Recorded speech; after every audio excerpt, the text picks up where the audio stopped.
sometimes mixing things together, it works out, mixing chocolate and bananas, or like chocolate and anything, let's be real. Or, ketchup and mustard, they make a good pairing. Mixing I Spit on Your Grave with Pet Sematary is not a good pairing. But no one told Gary Brandner this when he wrote Rot. I'd like to thank Encyclopocalypse for sending out this audiobook. I guess they have the rights to a bunch of his work now. Gary Brandner, you've heard of him before because I reviewed one of his books previously, The Howling. He wrote the entire Howling trilogy. He also wrote the novelization for Cat People, for anyone who remembers that movie from the 80s. And he wrote this. This was his big comeback in 99. He had taken like a long hiatus in the 90s, and this was his big return. And it's something. I remember talking to this lady that owned a used bookstore I used to go to when I lived in Chico. And she was always talking about when authors get old, they get more sexually deviant in their work. And Gary Brandner's no exception to this. I mean, The Howling does open with an assault scene. And this one in Rot is horrific, and it's twice as long, and it just goes on and on and on. It's like reading some foul porn. But I'm getting ahead of myself. This book's about a college kid named Kyle. Kyle's a surf kid from LA who is asked by his parents to go to Wisconsin to look after his uncle until his cousin comes home from the army. His uncle's had a stroke, and his uncle's asked his mother to send him out so there could be a family member with him until his son comes back. So Kyle comes out begrudgingly. He takes a greyhound out, which greyhounds are not fun, and he's not having it. But we really start to understand that Kyle's kind of a turd of a human, because as soon as he meets his cousin's girlfriend, he is trying to get with her. Her name's Marianne, and you'll best remember her in this book because everything bad happens to Marianne within a couple chapters. Kyle, in order to save a gypsy boy, gets in a fight with these one of these thug brothers. There's 3 brothers, and they're just thugs.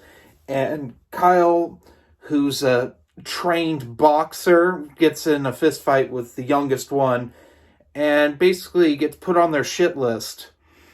And when he takes Marianne out on a date, they are both assaulted by these brothers. You can imagine what happens to Marianne if you've read The Howling. Only it's far more graphic. And Kyle gets the crap kicked out of him. So after that happens, then Kyle gets in a car accident, killing Marianne, only to have a gypsy drive by who is the father of the little boy that the thug brothers were beating up. So the gypsy's like, I'm in debt to you, what do you want me to do? And Kyle says, bring her back to life. And so he does. And it's sometimes dead is better. It's Pet Sematary.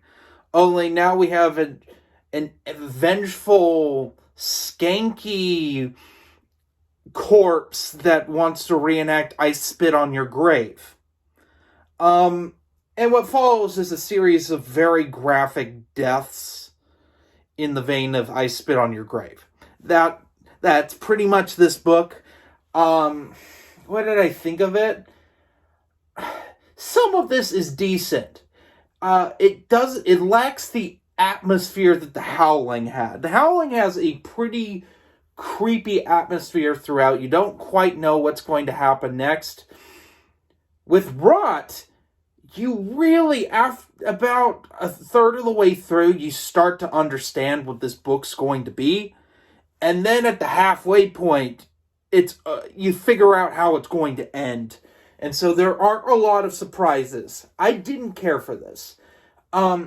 Books can be graphic. Books can be whatever they want to be. But sometimes when you're so vile and just do all sorts of disgusting stuff, it really takes away from the story.